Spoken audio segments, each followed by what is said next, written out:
Mediodía, hora central europea, ¿qué tal? ¿Cómo están? Y pendientes de la situación en los mercados financieros, pendientes de las noticias de esta mañana que vuelven a pasar por Italia, vuelven a pasar por el país vecino después de la marcha atrás del gobierno de Giorgia Meloni. El mercado vence finalmente el pulso al ejecutivo de Roma y le dice que no quiere su impuesto, al menos no como estaba planteado.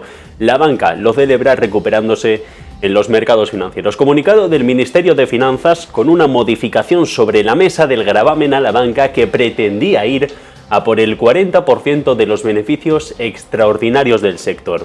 Ahora no podrá superar el 0,1% de los activos de las entidades, lo que garantizará que los bancos no tengan un impacto significativo como consecuencia de la norma.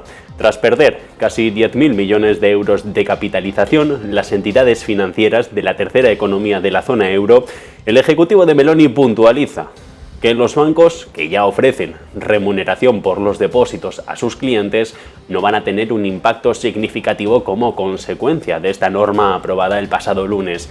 El Ministerio aclara también que el impuesto del 40% se aplicará sobre la mayor de dos medidas: la diferencia entre los ingresos netos por intereses en 2021 y el 22, por encima de la ganancia del 5%, o la diferencia en los ingresos netos por intereses entre 2023 y 2021, superior a la ganancia del 10%. Por otro lado, no es deducible a efectos del impuesto sobre la renta y del regional sobre actividades económicas, y Roma lo que hace es echar la culpa al Banco Central Europeo a la aplicación de este impuesto. Dice se hace en consecuencia a las subidas de los tipos de interés.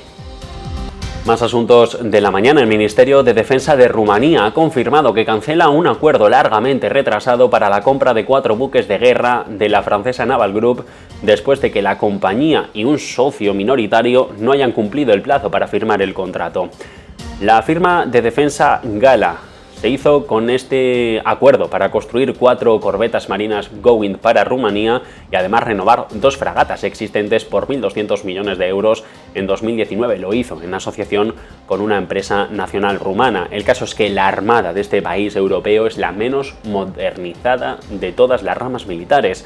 El país, miembro OTAN desde el 2004 y de la Unión Europea desde el 2007, ha incrementado su gasto en defensa. Lo tiene ya sobre el 2,5% sobre PIB, después de haber incrementado este gasto tras la invasión de Ucrania. El país, que comparte una frontera de 650 kilómetros con Kiev, alberga un sistema de defensa antimisiles balísticos de Estados Unidos y desde el año pasado tiene un grupo de batalla permanente de la OTAN estacionado en su territorio, dirigido precisamente por las tropas francesas. Y luego lo que lleva en portada The Wall Street Journal, comentando que Estados Unidos va a prohibir las inversiones de capital privado y de capital riesgo en algunas empresas tecnológicas chinas en virtud de una orden ejecutiva que el gobierno de Biden va a publicar en las últimas horas, intensificando los esfuerzos de Washington para evitar que Pekín desarrolle tecnología para su ejército. Se espera que la orden ejecutiva cubra inversiones directas en 3 sectores tecnológicos: semiconductores, computación cuántica e inteligencia artificial. Prohibirá las inversiones en algunos mecanismos de esas tecnologías, al tiempo que va a exigir a los estadounidenses que hacen negocio con China que informen directamente al gobierno de Estados Unidos sobre sus operaciones en estos 3 sectores de alta tecnología general. Los inversores que violen las reglas podrían enfrentarse a multas cuantiosas y verse obligados a deshacerse incluso de sus participaciones. Se espera que las reglas también se apliquen técnicamente a las inversiones en otros países adversarios para Estados Unidos, como puede ser Rusia, aunque se espera que de momento en la práctica solo afecten a la inversión estadounidense en China. Y precisamente el miedo a que el gigante asiático se asome a una especie de espiral deflacionaria empieza a tomar forma. El índice de precios al consumidor, el principal indicador de la inflación en China, entra en terreno negativo, cae un 0,3% en dato interanual en el mes de julio, según el número que ha ofrecido hoy la Oficina de Estadística Nacional. China cae en deflación a medida que la recuperación se tambalea y la demanda se desacelera. La tasa de julio queda 0,3 puntos por debajo de la del mes anterior y supone la primera contracción del IPC desde febrero del 21. El dato, no obstante, ha sido algo más alto de lo esperado por el mercado, entre los que se pronosticaba más extendido era el de una bajada del 0,4 respecto a principios de hace un año.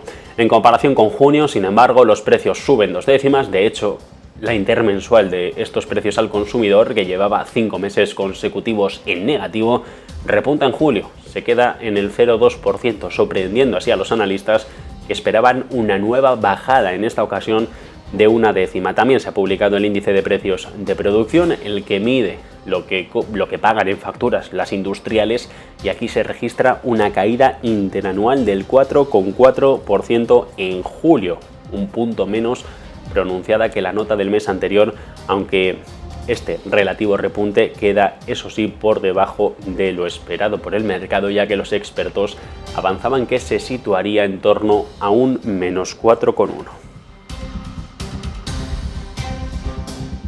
Bonos en el mercado que se hunden hoy, los del promotor inmobiliario Country Garden, después de que los tenedores de varios pagarés hayan confirmado que han recibido los pagos de los cupones que vencían este pasado lunes, lo que oscurece la confianza sobre todo el sector. La compañía debía más de 10,5 millones de dólares en intereses sobre un bono, en este billete verde que vence en el 26, y 12 millones en una nota con vencimiento en 2030, según los datos que ha podido recopilar Bloomberg.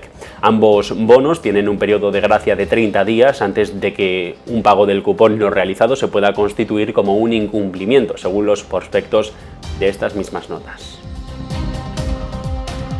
Y en Níger, el otro punto caliente del planeta, a esta hora de la mañana, se ve cómo se intensifica la presión sobre el país tras aprobar las potencias regionales nuevas sanciones contra la junta militar que dirige el país y que, por cierto, rechaza la última misión diplomática destinada a restaurar parte del orden perdido tras el golpe de estado del 26 de julio. El presidente de Nigeria ha ordenado en las últimas horas la imposición de nuevas sanciones a través del Banco Central de su país con el objetivo de exprimir a las entidades e individuos involucrados en la adquisición. Miramos a Europa también ahora, porque el Reino Unido se encamina hacia 5 años de crecimiento económico perdido, ya que el gobierno fracasa todavía en su objetivo de nivelar a las regiones del país y reducir la desigualdad. Es la conclusión, mejor dicho, del último informe de previsiones del Instituto Nacional de Investigación Económica y Social. Es poco probable, dice, que la producción interna bruta, el PIB británico, regrese a su nivel anterior de la pandemia antes de 2024, si bien la producción de todo el país va a ser, y dice literalmente, mediocre.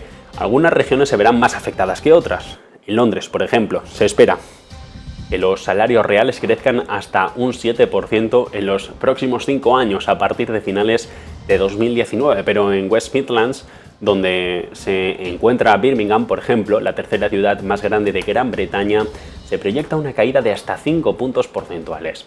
Los pronósticos se hacen eco así del pesimismo del Banco de Inglaterra, que comentaba la semana pasada que el PIB se mantendría por debajo de los niveles previos a COVID-19, al menos en el medio plazo. No ponía, eso sí, años sobre la mesa, proyecciones que en todo caso terminan por ser un presagio preocupante para parte del mercado y para el gobernante Partido Conservador, mientras se prepara para una posible elección general en 2024.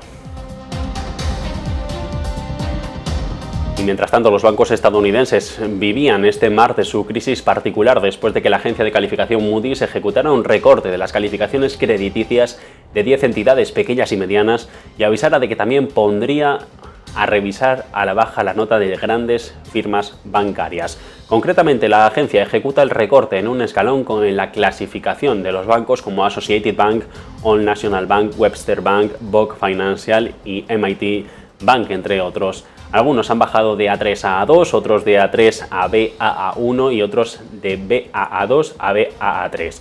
Por lo tanto, la nota más baja todavía responde a una capacidad financiera razonable, pese a que la crisis que azotaba a los bancos regionales americanos en primavera ya parecía olvidada. Moody's aquí lo que dice es que ve vulnerabilidades en el sector. También son los bancos estadounidenses los que sufren casi 19.000 millones de dólares en pérdidas por préstamos deteriorados en el segundo trimestre, el nivel más alto en más de 3 años, ya que los prestamistas se enfrentan ahora al aumento del incumplimiento entre los prestatarios de tarjetas de crédito y de bienes inmobiliarios comerciales. Los prestamistas reportan 18.900 millones de dólares en las llamadas cancelaciones durante el trimestre, un aumento de casi el 17% en los 3 meses anteriores y un 75% si miramos al mismo periodo del ejercicio anterior. En total, los bancos pierden 61 centavos por cada 100 dólares prestados, la mayor cantidad desde el segundo trimestre de 2020, cuando la pandemia de la COVID todavía asolaba a la economía nacional. Y la Compañía Nacional de Petróleo de Abu Dhabi ha acumulado un equipo de casi 50 negociadores y se está buscando aproximadamente 50.000 millones de dólares en transacciones como parte de un impulso para diversificar su negocio y expandirse en el extranjero.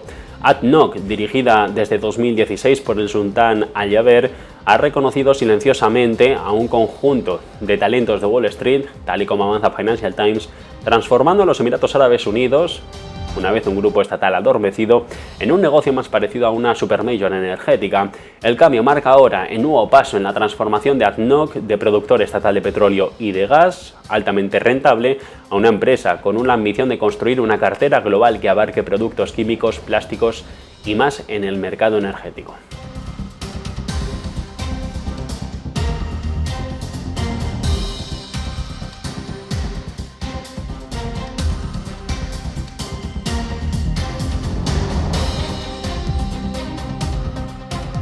Entre tanto, en empresa, Google y Universal discuten ahora una licencia de las canciones y las voces de los artistas para música generada por inteligencia artificial. Es lo que lleva en portada hoy también Financial Times, siguiendo una tendencia reciente de música producida por esta tecnología que ha enfrentado reacciones en contra y apoyos de artistas y sellos discográficos. Universal, que representa artistas como Ariana Grande o Taylor Swift, y Google ya trabajan en el desarrollo de una herramienta para que los usuarios creen música generada por inteligencia artificial utilizando la voz, las letras o los sonidos de un artista, un acuerdo que pagaría a los titulares de los derechos de autor por el derecho a crear la música, mientras que los artistas tendrían la opción también de participar. Warner Music junto a Google también discuten un producto similar.